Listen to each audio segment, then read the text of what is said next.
Hi, my name is Amy Lawless, and today I'm going to be telling you about Pompeii. Pompeii was a city built near Mount Vesuvius in Italy. Pompeii was built near a volcano because the ground near a volcano is very fertile and excellent for growing crops. Mount Vesuvius provided top quality growing conditions for a wide range of crops, especially grapes. Pompeii was a wealthy trading city in the Bay of Naples. The people of Pompeii had often seen wisps of smoke coming out of Mount Vesuvius, but they didn't pay much attention to this. In AD 62, the ground around Mount Vesuvius shook, and a number of buildings in Pompeii were damaged. Even then, people did not panic. Early in August AD 79, the wells in the city became dry. The people still did not think there was anything to fear, although water was scarce. Several colourful frescoes were found on walls in the larger houses, which were called villas. Many of these villas also had beautiful mosaics on their floors. Wealthy people probably lived in these villas. The Forum was the centre of activity in Pompeii.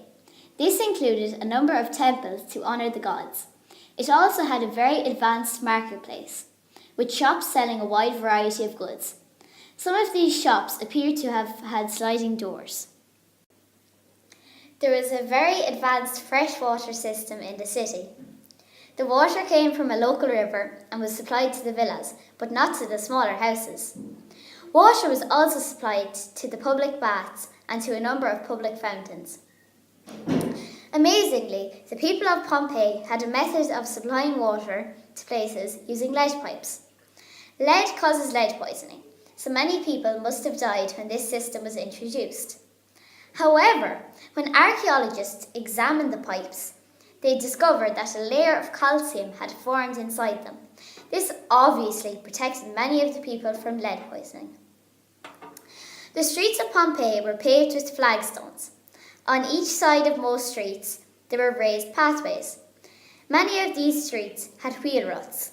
From these clues, archaeologists tell us that chariots and carts drawn by horses must have used these streets. The pathways were there to protect pedestrians from being injured by horses or chariots. On August 24th, 79 AD, Mount Vesuvius, one of the world's most famous volcanoes in the world, erupted. Burning ash, red-hot dust, cinders and rocks were blown high into the sky. The very top of the mountain blew off. So much smoke and dust flew into the sky that the sun was blocked out. Suddenly, day turned to night as everything went dark.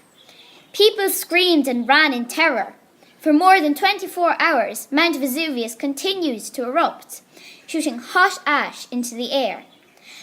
The city was covered in ash, cinders, dust and stones. When the ash cooled, the city of Pompeii had completely disappeared. It lay buried beneath a huge pile of solid ash and rock, almost 4 meters thick. The city was hidden for almost 1,700 years. In 1748, a man digging in his garden found one of the old walls of the town. Pompeii had been rediscovered. All the stones and dust have now been carefully removed, and the remains of Pompeii have been revealed. Under the ash, everything in Pompeii remained as it was at the time of the eruption. Many of the buildings were preserved. It was as if the city had been frozen in time for almost 2,000 years. As a result, archaeologists have found clues as to how these people lived in this great city 2,000 years ago. Even though it was a terrible disaster for the people of Pompeii, the remains of their city provide us with important information about life in the Roman Empire. In conclusion, I have told you about Pompeii, and I really look forward to hearing about yours.